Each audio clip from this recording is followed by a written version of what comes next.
The billionaire came home early and froze in his own hallway. His son was crying. And on her knees, touching his child's face like a mother, was the maid he hired to clean his house. In that moment, he realized something terrifying. While he was building millions outside, someone else had been raising his son inside. And if he spoke too soon, he might lose them both. Charles Whitman did not plan to come home early. He was the type of man who measured his days in calls, meetings, and signatures. He built office towers, shopping plazas, and apartment blocks, the kind of buildings that made people stare from the street and whisper his name. But on that Thursday afternoon, his assistant stood in front of his desk like a wall.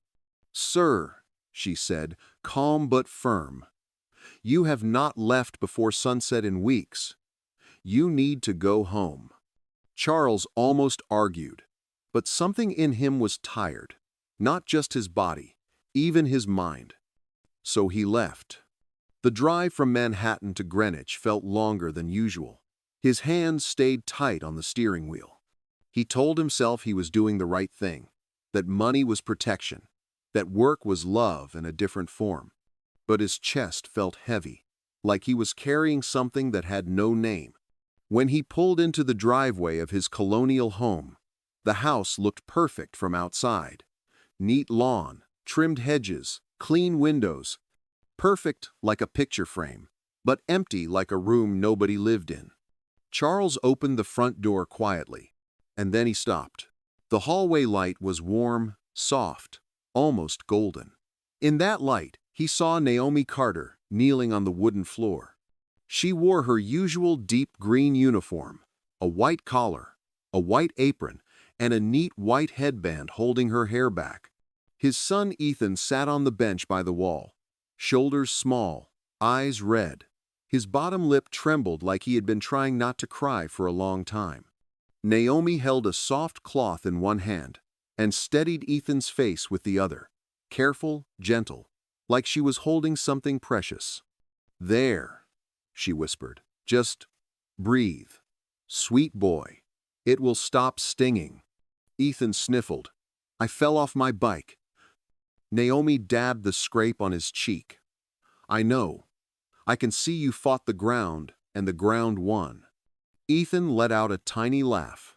Then his eyes filled again. "I tried to do a jump. I wanted the other kids to think I was brave." Naomi paused.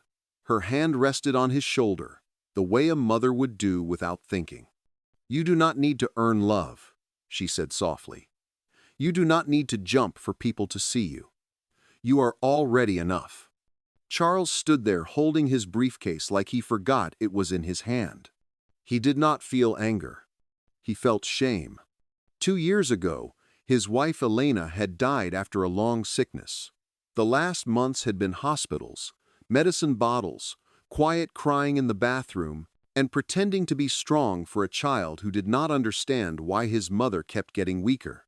After Elena died, Charles threw himself into work like it was a river that could wash away pain. He thought if he stayed busy, he would not fall apart. He thought if he made more money, Ethan would never suffer. But what about scraped knees, bedtime fears, and the quiet loneliness of a child eating breakfast alone? Charles had hired Naomi 6 months ago to manage the home, to cook, clean, and make sure Ethan was safe when school ended.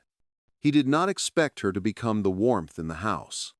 He did not expect Ethan to lean into her touch like a child who had been starving for comfort. Charles cleared his throat softly. Naomi looked up fast, like someone caught in a moment that felt too personal. She started to rise, pulling her face into professional calm. "Mr. Whitman," she said, "I did not hear you come in. Ethan had an accident, but he is okay." Charles raised his hand. "Please, do not get up." He set his briefcase down, walked closer, then surprised himself by kneeling on the floor beside them. Up close, he saw the open first aid kit, the clean gauze, the careful way Naomi had done everything right. He also saw how Ethan's small hands kept gripping the edge of the bench like he had been holding fear inside his body. "Dad," Ethan said, voice small, "I am sorry. I know you said no jumps." Charles looked at his son and felt a painful thought. When did he get this tall? When did his face start changing? When did he start feeling like a stranger in his own house? "We all fall sometimes," Charles said. "The important thing is that you are safe." His eyes moved to Naomi without meaning to. "And you have someone here who takes good care of you." Naomi's eyes met his. There was something quiet there, like she had been waiting for him to notice what he had been missing. Ethan whispered, "Are you staying for dinner?" Charles wanted to answer yes, but the truth was heavier than dinner. He looked at Naomi. "Can we talk after you finish here?" Naomi nodded once, calm but alert, like she already knew this talk could change things. She placed the bandage carefully on Ethan's cheek. "All done, brave one. Now go wash your hands. I made macaroni and cheese." Ethan's face brightened fast, like a light turning on. He hugged Naomi around the neck and ran upstairs. His footsteps faded. Then, it was just Charles and Naomi in the hallway, surrounded by framed family photos that felt like ghosts watching them. Naomi packed the kit neatly. Charles spoke gently. "Please call me Charles. And Naomi, I am not upset." She looked up, confused. Charles rubbed his face, searching for words he did not use in boardrooms. "I came home early because someone told me I am working too hard," he said. "And on the drive, I kept thinking about all the things I missed." Naomi stayed quiet, letting him speak. "Then I walked in and saw you with Ethan," he continued, voice rough. "I saw the way he trusts you, the way you talk to him, and I realized something that hurt." Naomi's eyes shimmered with tears she tried to hold back. Charles swallowed. "I have been failing him, and you have been filling the gaps." Naomi's voice came soft. "That boy has a sweet soul. He talks about his mom sometimes." Charles froze again. "He does." Naomi nodded. "He told me he is scared he will forget her voice." Charles felt his eyes burn. "I did not know." Naomi's tone stayed kind but firm. "He needs you, Charles. I can help with dinner and homework, but I cannot be his father." Her honesty hit him harder than any insult. Charles nodded slowly. "You are right." He took a breath. "I want to do better. I want to be present." He looked at her like a man asking something he had never asked anyone. "And I hope you will stay, not just because this is your job, but because you have become part of this home." A tear slipped down Naomi's cheek. She wiped it fast. "I would like that," she whispered. Upstairs, Ethan called again, louder. "Dad, are you staying?" Charles looked toward the stairs. Then he answered with a promise he did not want to break. "I am staying," he said, "and not just for dinner." The kitchen smelled like warm cheese and bread. Charles had not realized how long it had been since the house smelled like comfort. Naomi moved calmly between the stove and the counter, not rushing, not acting like she needed to prove anything. She simply did what she always did. She took care. Charles sat at the table and waited for Ethan to come down. He heard the boy's footsteps. Then Ethan appeared, hair still damp from washing his face, bandage on his cheek. Ethan slowed when he saw his father sitting there, not standing by the door with his phone, not walking past with a laptop bag. Sitting, present. "Dad," Ethan said carefully, like he was afraid the moment would break. Charles opened his arms. "Come here." Ethan walked into the hug, then held on longer than usual. Naomi placed the plates down. "Eat while it is hot." Ethan stared at the macaroni and cheese like it was treasure. "You stayed." Charles nodded. "I stayed." They started eating. And at first, Ethan talked like he always did. Short answers, safe topics. But after a few minutes, he began telling real stories. He spoke about a boy at school who laughed when Ethan fell off the bike. He spoke about another boy who offered him water. He spoke about how he sometimes pretended he did not care, even when he did. Charles listened without interrupting. Naomi spoke too, not taking over, just adding small details, the way someone does when they are part of the table, not a stranger in the corner. After dinner, Charles stood and carried plates to the sink. Naomi blinked in surprise. "Sir, you do not have to." "I want to," he said. Ethan's eyes widened like he was watching a miracle. Charles washed. Naomi dried. Their hands moved in a steady rhythm. The silence between them was not awkward. It was thoughtful. Then Charles said something he had not said out loud in a long time. "Elena would have liked you." Naomi paused with a plate in her hands. "I hope so." "I see how you treat Ethan," Charles said.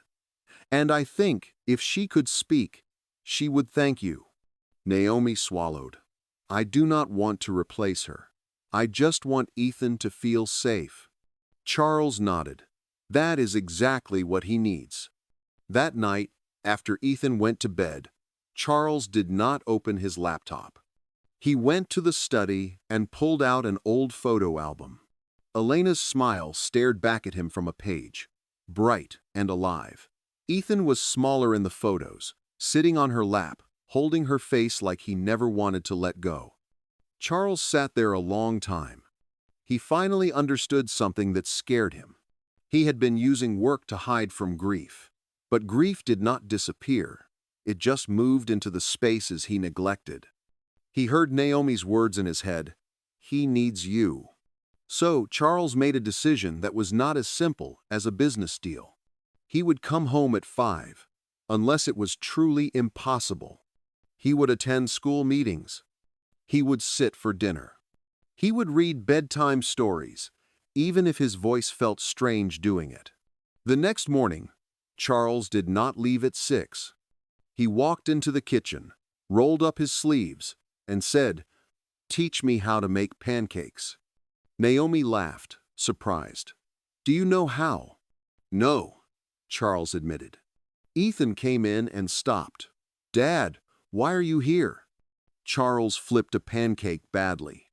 It landed crooked. Ethan burst out laughing, a full laugh, the kind Charles had not heard in a long time. Naomi smiled as she poured syrup into a small bowl. Ethan leaned forward. "Are you sick?" Charles laughed too. "No, I am just remembering what matters." For the first time since Elena died, the morning felt like a home, not a museum of sadness.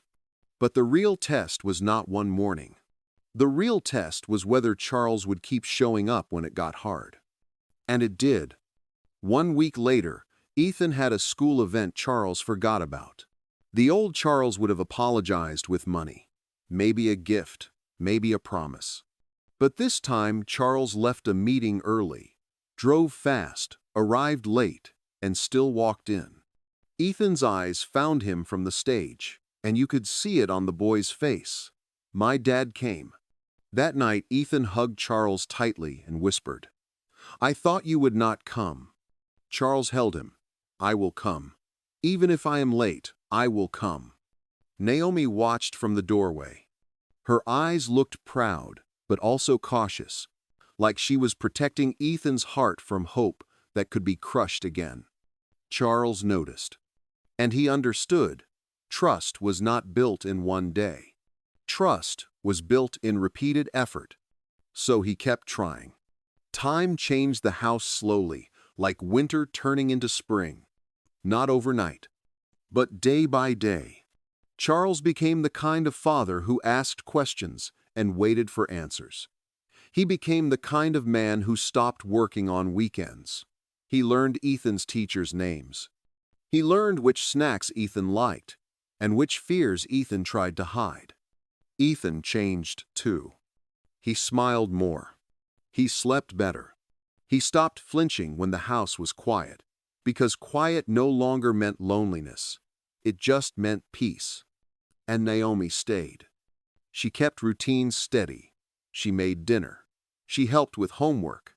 She planted herbs by the window and put Ethan's drawings on the fridge like they were awards. One evening, Ethan sat on the bed while Charles tucked him in. The boy's voice turned small. "Dad," Ethan said, "do you think I will forget Mom?" Charles sat down and felt the old grief return, but this time he did not run from it. "No," he said, "we will not let her disappear." Ethan blinked hard. "But I cannot remember her voice well." Charles swallowed.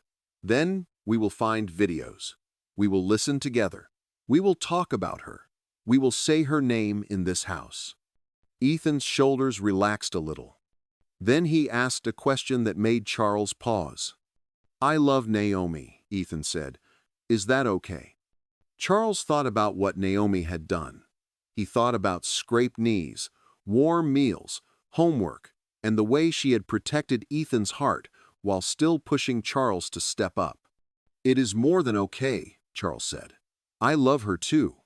Ethan's eyes softened with relief, like he had been holding that worry inside for days. The next morning, Charles asked Naomi to sit down at the table with him before Ethan came in. Naomi looked surprised but sat. Charles spoke plainly.